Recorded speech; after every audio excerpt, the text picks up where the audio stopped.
शैतान चूँकि हमारा बहुत बड़ा दुश्मन है, और अगर मैं किसी का दुश्मन हूँ ना तो मैं दो तरह से उस पर अटैक करूँगा। जैसे कंट्रीज़ किसी दूसरी कंट्री को गिराना होता है ना, दो तरह से अटैक करते हैं। मार तो सकते नहीं, ज़ाहिर है डायरेक्ट जंग तो कर नहीं सकते। एक विल पावर तोड़ते हैं, दूसरा उसकी सोर्सेज काटते हैं उस दूसरी कंट्री की, उसकी इकोनॉमिक सोर्स, उसकी पॉलिटिकल सोर्स, उसके सारे सहारे चेक करते हैं, एक एक को काटते हैं। शैतान आज हमारे साथ यही कह रहा है। एक वो हमारी विल पावर तोड़ रहा है। विल पावर कैसे तोड़ रहा है? नेगेटिव सेल्फ टॉक से कि तू बेकार है, तू किसी खाते में नहीं है, तू कर ही नहीं सकता, तू बच ही नहीं सकता, तू एडिक्ट है, तू बेकार हो चुका है। लोग अब ईमेल्स मुझे करते हैं, इतनी लैंग्वेज उन्होंने नेगेटिव यूज़ की होती है, मुझे दुख होता है कि यार ये अशरफुल मखलूक़ात ये बात कर रहा है जिसको अल्लाह ने फ़रिश्तों को कहा था कि सजदा करो। क्या ये एक इंसान की टोन हो सकती है? बड़े दुख की बात है कि वो विल पावर ही तोड़ बैठा अपनी।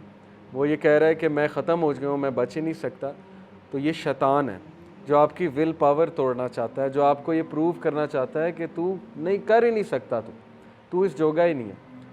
पहली बात। दूसरी बात, वो आपकी सोर्सेस काटता है, हर तरह की सोर्स, और सबसे बड़ी सोर्स है अल्लाह। वो आपको अल्लाह से दूर करता है आहिस्ता आहिस्ता। पहले नमाज़ें छुड़वा के, फिर ये कि नमाज़ों के हवाले से दिल में एक तंगी सी बना के कि यार नमाज क्यों मैं पढ़ूँ, सुस्ती सी होती है नमाज़ पढ़ने के हवाले से, उठा नहीं जाता, नमाज़ पढ़ी नहीं जाती। फिर अल्लाह से जो एक आधी दुआ आप कर रहे थे हफ्ते में वो भी जाती है, अल्लाह से ताल्लुक़ ही कोई नहीं। फिर जो कभी सोते हुए कभी अल्लाह से बात कर लेते थे वो भी जाता है। आहिस्ता आहिस्ता आहिस्ता आहिस्ता अल्लाह निकलता जाता है लाइफ से, यानी हम खुद निकालते हैं अल्लाह सुब्हानहू व तआला के कॉन्सेप्ट को। तो ये वो हमारी सोर्स तोड़ है, हमारा ताल्लुक़ तोड़ है अल्लाह से। जब उसने ये दो चीज़ें कर ली ना, आपकी विल पावर तोड़ दी और आपका अल्लाह से जो थोड़ा बहुत कांटेक्ट था वो भी तोड़ दिया, तो फिर समझें कि वो सक्सेसफुल हो गया आप। और यही बात अल्लाह ने वार्न की कि देखो वो तुम्हारा बदतरीन दुश्मन है। आज हमारी यूथ डीमोटिवेटेड क्यों है? क्योंकि उनको नाउमीदी है। उनको ये नाउमीदी है कि पता नहीं हमारे हालात चेंज होंगे कि नहीं होंगे, पता नहीं हमारी कौम कहाँ जा रही है।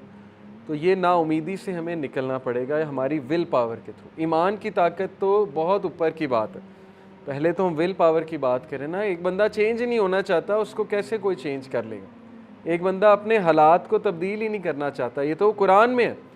सूरह रात में अल्लाह कहते हैं कि अल्लाह उस कौम की हालत नहीं बदलता जो खुद नहीं बदलना चाहते। उसकी हालत कैसे अल्लाह बदल देगा? डिसीजन ही नहीं ले रहा है एक बंदा चेंज होने का, वो अपनी गलतियां ही नहीं करेक्ट करना चाहता, वो सबमिट कर चुका है। वो कहता है कि मैं ही गलतियां करूंगा ही करूंगा, मैं एडिक्ट हो चुका हूँ, अब मैं नहीं बदल सकता।